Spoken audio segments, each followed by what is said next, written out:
ಇವತ್ತಿನ ವಿಡಿಯೋದಲ್ಲಿ ನಾನು 2025ರಲ್ಲಿ ಆದ 24 ಡಿಸ್ಟ್ರಿಕ್ಟ್‌ನ 1 ಮಾರ್ಕ್ಸ್ ಕ್ವೆಷನ್ಸ್ ವಿತ್ ಆನ್ಸರ್ಸ್‌ನ ಕೊಡ್ತಾ ಹೋಗ್ತಾ ಇದ್ದೀನಿ. ಇದನ್ನ ನಾನು 4 ಕ್ಯಾಟಗರಿ ಮಾಡಿದ್ದೀನಿ. ಫಸ್ಟ್ ಕ್ಯಾಟಗರಿ ಬಂದು ಎಕ್ಸ್ಪ್ಯಾಂಡ್ ಕ್ವೆಷನ್ಸ್, ನೆಕ್ಸ್ಟ್ ಬಂದು ಟ್ರೂ ಆರ್ ಫಾಲ್ಸ್, ನೆಕ್ಸ್ಟ್ ಬಂದು ಎಕ್ಸಾಂಪಲ್ಸ್, ನೆಕ್ಸ್ಟ್ ಬಂದು ರಿಮೈನಿಂಗ್ ಡೈರೆಕ್ಟ್ ಸಿಂಪಲ್ ಕ್ವೆಷನ್ಸ್ ಅಂತೇಳಿ. ನೀವು ಫಸ್ಟ್ ಕ್ವೆಷನ್ ನೋಡಿ. Expand question DRFI. DRFI ಅಂತ ಹೇಳಿದ್ರೆ debenture redemption fund investment. Next second one ICAI, Institute of Chartered Accountants of India. Third one DRR, Debenture Redemption Reserve, OPC, one person company, EPS, earning per share, ROI, return on investment, AIF, IS, All India Financial Institutions, EBIT, earning before interest and tax. ಇದಿಷ್ಟು ಬಂದು expand question ಕೇಳಿದ್ದಾರೆ 1 ಮಾರ್ಕ್ಸ್ಗೆ. ನಿಮ್ಮ annual ಎಕ್ಸಾಮ್ಗೂ ಅಷ್ಟೇ ಒಂದು expand question ಇದ್ದೇ ಇರ್ತದೆ. Next ಬಂದು true or false. ಇಲ್ಲಿ ನಾನು ಎಲ್ಲ ಟ್ರೂ ಆರ್ ಫಾಲ್ಸ್ನ ಕವರ್ ಮಾಡಿದ್ದೀನಿ, ಕೆಲವು ರಿಪೀಟ್ ಆಗಿದ್ರೆ ಬಿಟ್ಟಿದ್ದೀನಿ. ಬಾಕಿ ಎಲ್ಲ ಇಂಪಾರ್ಟೆಂಟ್ ಆದ ಟ್ರೂ ಆರ್ ಫಾಲ್ಸ್ನ ಕಲೆಕ್ಟ್ ಮಾಡಿದ್ದೀನಿ 24 ಕ್ವಶನ್ ಪೇಪರ್ಸಿಂದ. First one, deceased partner may be paid in one lump sum or instalments with interest. Answer ಬಂದು ಟ್ರೂ. ಯಾವುದೇ ಪಾರ್ಟ್ನರ್ ಮರಣ ಹೊಂದಿದಾಗ ಅವರಿಗೆ ಏನು ಬ್ಯಾಲೆನ್ಸ್ ಇದೆ ಅದನ್ನು ನಾವು ಒಂದ್ಸಲಿಗೆ ಪೇ ಮಾಡ್ತೀವಿ ಅಥವಾ ಇನ್ಸ್ಟಾಲ್ಮೆಂಟ್ ಅಲ್ಲಿ ಪೇ ಮಾಡ್ತೀವಿ. Paid up capital May exceed called up capital. ಯಾವತ್ತೂ ಅಷ್ಟೇ ಕಾಲ್ಡ್ ಅಪ್ ಆದ್ಮೇಲೆ ಪೇಯ್ಡ್ ಅಪ್ ಕ್ಯಾಪಿಟಲ್ ಬರ್ತದೆ, ಯಾವತ್ತೂ ಇದು ಎಕ್ಸೀಡ್ ಆಗಲ್ಲ. ಆನ್ಸರ್ ಬಂದು falls. The traditional name of revaluation account is profit and loss adjustment account. Answer true.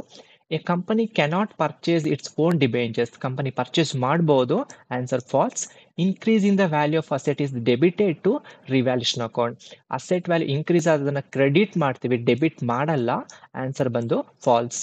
Retirement normally take place at the end of accounting period, whereas death of a partner may occur at any time. Answer ಬಂದು true.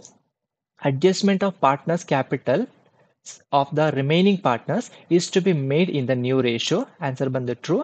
Remaining partners ಅಂದರೆ ಒಂದು partner retired ಆದಾಗ ಬಾಕಿ ಇರೋ ಪಾರ್ಟ್ನರ್ಸ್ದು ಏನೇ balance ಇದ್ರೆ ಅದನ್ನು ನಾವು ನ್ಯೂ ರೇಷಿಯೋದಲ್ಲಿ ಅಡ್ಜಸ್ಟ್ ಮಾಡ್ತೀವಿ. Answer true.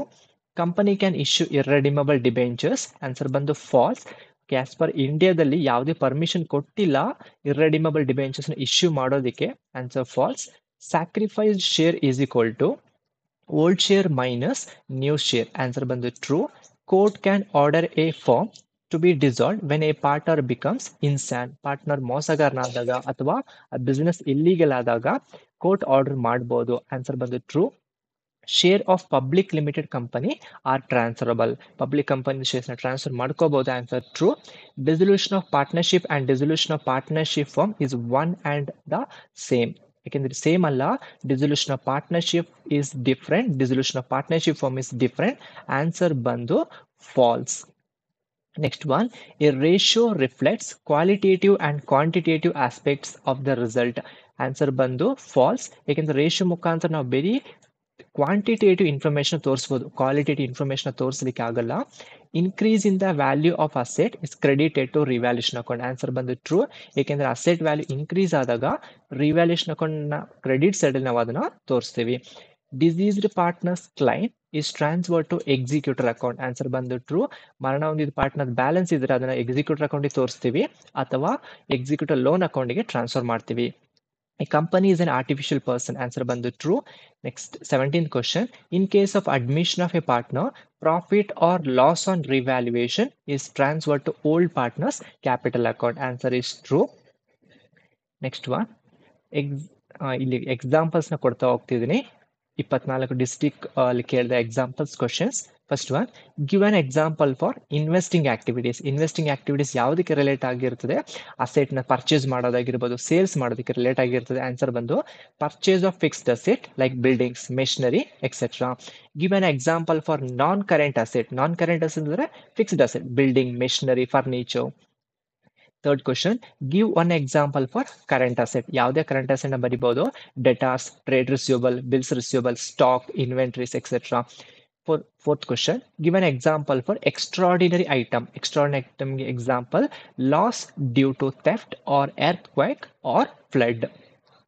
Fifth question, give an example for cash outflows from investing activities. Cash outflow ಅಂತಂದ್ರೆ ನಾವು ಕ್ಯಾಶ್ನ ಪೇ ಮಾಡ್ತಿದ್ದೀವಿ ಔಟ್ಸೈಡಿಗೆ, ಅದು ಇನ್ವೆಸ್ಟಿಂಗ್ ಆಕ್ಟಿವಿಟೀಸ್ ಕೇಳಿದ್ದಾರೆ. Investing activities related to purchase and sale of asset. ಇಲ್ಲಿ ಅಸೆಟ್ನ ಪರ್ಚೇಸ್ ಮಾಡಿದ್ರೆ ಏನಾಗ್ತದೆ, ಕ್ಯಾಶ್ ಔಟ್ಫ್ಲೋ ಆಗ್ತದೆ. ಆನ್ಸರ್ ಬಂದು purchase of non current asset or purchase of fixed asset like buildings, machinery. ಯಾವುದೇ ಅಸೆಟ್ನ ಪರ್ಚೇಸ್ ಮಾಡಿದ್ರೆ ಅದು ಬಂದು cash outflow from investing activities. Sixth question, state any one example of cash inflow from operating activity.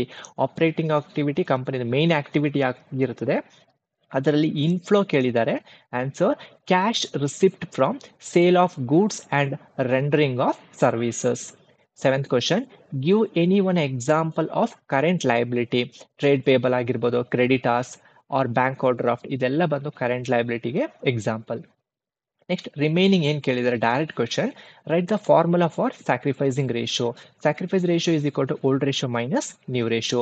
State any one user of financial analysis, top management, investors, lenders. Next one, what is normal profit? Normal profit is minimum compensation that a firm receives for operating. ಅಥವಾ normal profit ಇದ್ರೆ means normal return on capital employed. And fourth question, why is the new ratio required on retirement of a partner?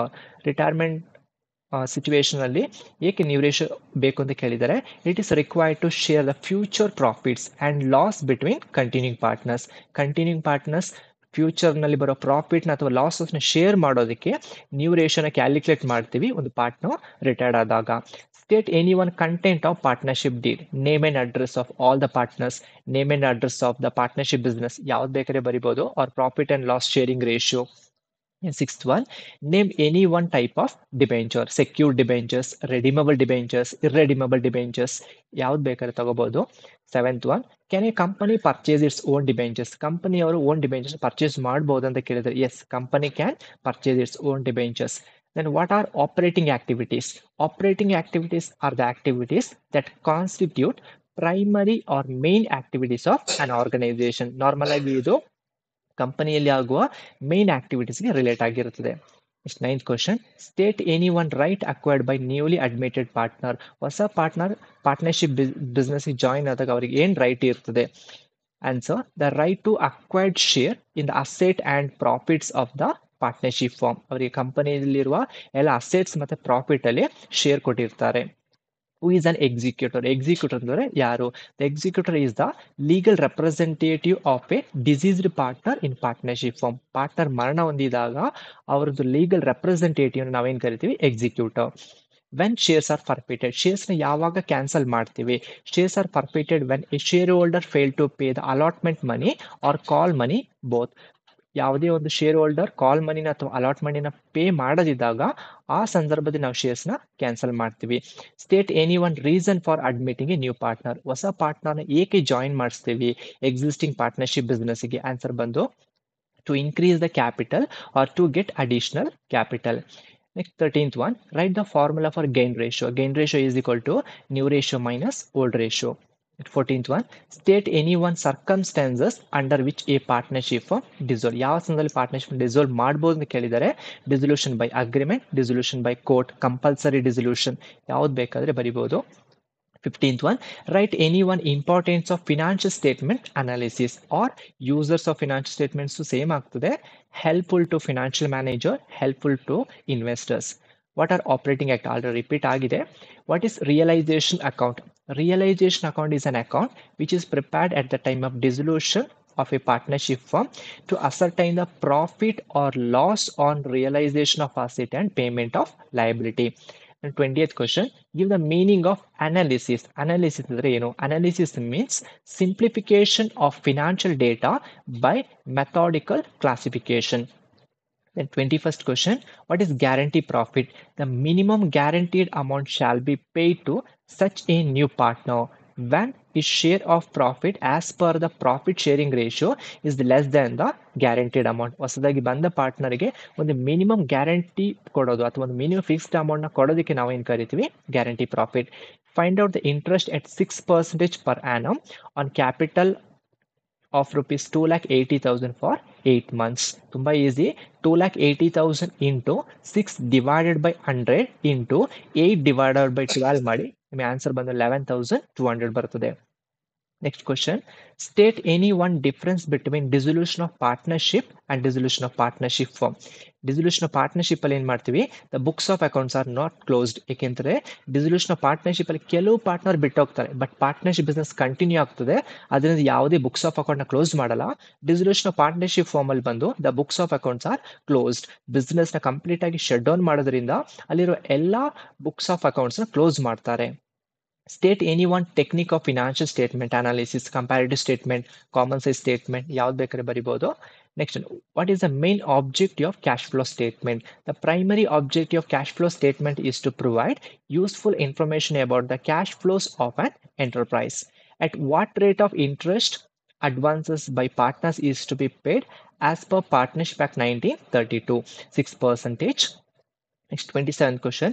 Amar, Akbar and Anthony are partners sharing profits in the ratio of 5:3:2. If Anthony retires, Anthony is a partner, third partner. Anthony retired ಆದರೆ the new profit sharing ratio between Amar and Akbar ಎಷ್ಟು ಬರ್ತದೆ? 5:3. Answer 5:3. What is buyback of shares? Buyback of shares ಅಂದ್ರೆ ಏನು? When a company purchases its own shares, it is called buyback of shares. Company ತನ್ನ ಸ್ವಂತ shares ನ purchase ಮಾಡಿದ್ರೆ ಅದನ್ನ ನಾವೇನ್ ಕರಿತೀವಿ? buyback of shares. Name any one internal users of financial statement. Internal ಅಂದರೆ ಸಂಸ್ಥೆಯ ಒಳಗಡೆನೆ ಯಾರು ಅಥವಾ ಬಿಸ್ನೆಸ್ ಫರ್ಮ್ ನ ಒಳಗಡೆ ಯಾರು ಫಿನಾನ್ಷಿಯಲ್ ಸ್ಟೇಟ್ಮೆಂಟ್ಸ್ ಯೂಸ್ ಮಾಡ್ಕೊಳ್ತಾರೆ. ಆನ್ಸರ್ ಬಂದು owners or management. State any one objective of financial statements analysis. Answer to identify the reasons for change in the profitability or financial position of the firm. Name any one method of redemption of debentures. Payment by lump sum. Give the meaning of under subscription. Under subscription ಅಂದ್ರೆ number of shares applied for by the public is less than the number of shares offered to the public for subscription. ಕಂಪನಿಯಿಂದ ಪಬ್ಲಿಕ್ಗೆ ಇಷ್ಟು shares ನ ಕೊಟ್ಟಿರ್ತಾರೆ, ನಮಗೆ shares ಕಡಿಮೆ applications ಬಂದ್ರೆ ಅಥವಾ ಕಡಿಮೆ ಶೇರ್ಸ್ ನ ಪಬ್ಲಿಕ್ ಅವರು ತಗೊಂಡ್ರೆ ಅದನ್ನ ನಾವೇನ್ ಕರಿತೀವಿ? Under subscription. ಫಾರ್ ಎಕ್ಸಾಂಪಲ್, ಕಂಪನಿಯವರಿಂದ 20,000 ಶೇರ್ಸ್ ನ ಅಪ್ಲೈ ಮಾಡಿರ್ತಾರೆ ಅಥವಾ ಪಬ್ಲಿಕ್ಗೆ ಕೊಟ್ಟಿರ್ತಾರೆ, ಬಟ್ ಅದ್ರಲ್ಲಿ ಒಂದು 15,000ಕ್ಕೆ ಮಾತ್ರ ಅಪ್ಲಿಕೇಶನ್ಸ್ ಬಂದ್ರೆ ಅಥವಾ ಪಬ್ಲಿಕ್ ತಗೊಂಡಿದ್ರೆ ಅದನ್ನ ನಾವೇನ್ ಕರಿತೀವಿ? Under subscription. In 33rd question. State any one type of reserve. Capital reserve ಆಗಿರ್ಬೋದು, general reserve. State any one factor affecting the value of goodwill, nature of business, location of the business. State any one kind of company. Answer ಬಂದು on the basis of number of members, public company or private company. And 36th question. How do you close the realization account? Realization account ಯಾವ ತರ close ಮಾಡ್ತೀರಾ? The balance of realization account is transferred to all partners capital accounts in profit sharing ratio. Give the meaning of interpretation in financial analysis. Interpretation ಏನು ಅಂತ ಕೇಳಿದ್ದಾರೆ. Interpretation means explaining the meaning and significance of data. State any one reasons for dissolution of partnership firm. When the business of the firm becomes illegal. Okay, next, 39th question. How do you treat preliminary expenses under Schedule 3 of the Companies Act?